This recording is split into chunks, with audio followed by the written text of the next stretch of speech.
Okay. Hello everyone, this is Nicaryan-Knight, and I am here to show you what I do to create these models I use inside of Flash. I said that these kind of models are more, well, advanced than you've already seen if you've been on YouTube this entire time. If you were to actually be caught up in my DeviantArt and Tumblr, such as stuff like that, you'd see that my character models have actually advanced quite a bit further and a bit more complex instead of just simplicity. So I have another version of me over here as I had gotten my haircut, which looks amazing.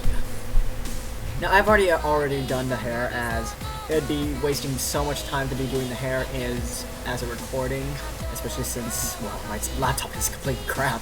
So what I actually started doing with here first was hold on. Yeah, I'm just gonna. As you can see here, you'd see this, like that right there. That's actually what I use. Like I use, well, okay. What I mainly use are the line tool and the selection tool. I hardly ever use a pen tool anymore, as I used to make the past models. Now, sometimes I will use the paint bucket, and then sometimes I usually use the paint bucket to fill in the hair and stuff. But then the ink bottle is not exactly much I do use as much. The eyedropper is very important, as it has to refer to different kinds of hairstyles and colors and stuff. And eraser, I don't really use that. I just use cursor, click, and just, yeah. So, just gonna spread this out. So we're gonna show up over here, and I'm gonna show you how I did this. So what I normally do is I always put up a head as a reference, because when it comes to my drawings, they don't always have the same shape as whatever is actually inside my computer. So whenever I have this, I always put this as guideline, so I could actually trace the hair over, of which I've already done, which obviously looks different compared to the drawing, as it is, as the head shape's completely different. So once I've done all that, it would look like this, and the head is already made, as I did have over here. Now, I'm gonna get into hair A. I always use different layers of hair, as, well, it's gonna have to go in front of and behind the head. So I'm gonna take a reference from the old hair I used back then. I don't think this will work. Okay, let's go to extra. Let's just go to this one. Let's copy the hair from this person. So what I normally do is I go to color and linear, and what I do here is I get a double click here to select a dark color, one that's hopefully not entirely black, and then this other color will be of that. It's not exactly much to look at. Like the gradient's rather fine. So I'm just going to go back to my library and go to the new head. And what I'm going to do is that I'm just going to put... Oh. Never mind, I put color in the wrong one. That wasn't the pen. There's the thing in this thing. There we go. Blech. There we go. Now, when it comes to gradients and stuff, I would just do that. Something similar to that. Better idea though. You have to switch these around in places so I can actually get this working right.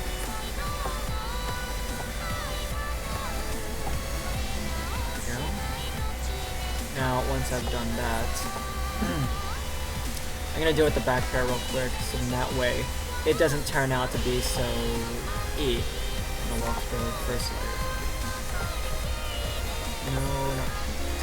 Yeah, that's one mistake I've done whenever I first created these models, is that I actually used the paintbrush to fill these things in, as things didn't turn out too well. So, yeah, it didn't turn out too well. So I got that. Now, when it comes to lines, I normally have all these red lines as guidelines for the coloring.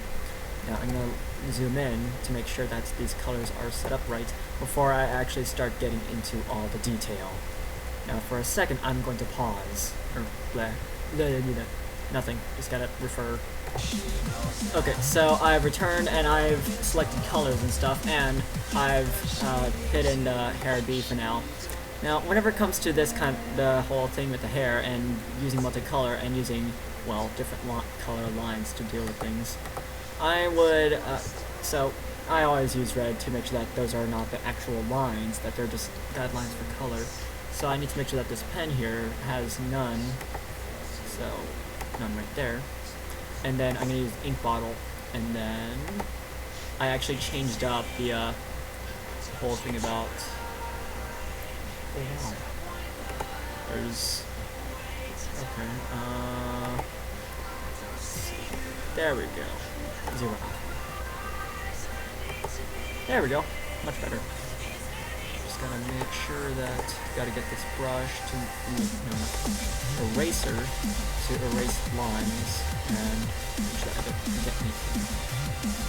Yeah, okay, so I'm going to continue doing this with the other strokes here, so then that way it doesn't end up getting in the way. So once all the red is gone, once all those guidelines are gone, it looks a bit cleaner. Now time to get to this other one here. And I'm just going to fill these in.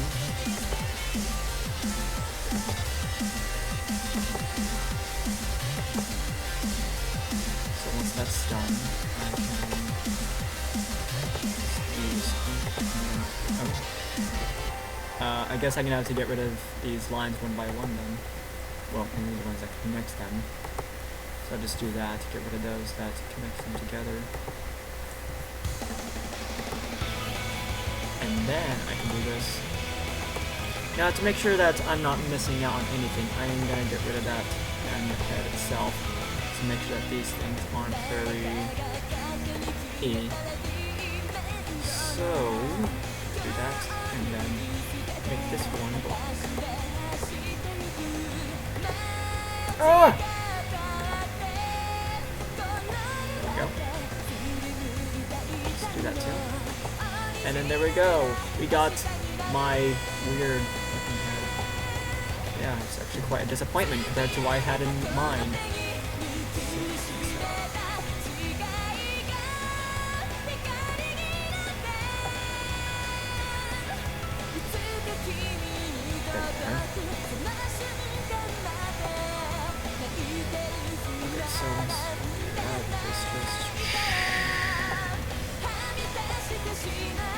I guess that's good enough. Yep. And that's how I make hair. Now time to go over the...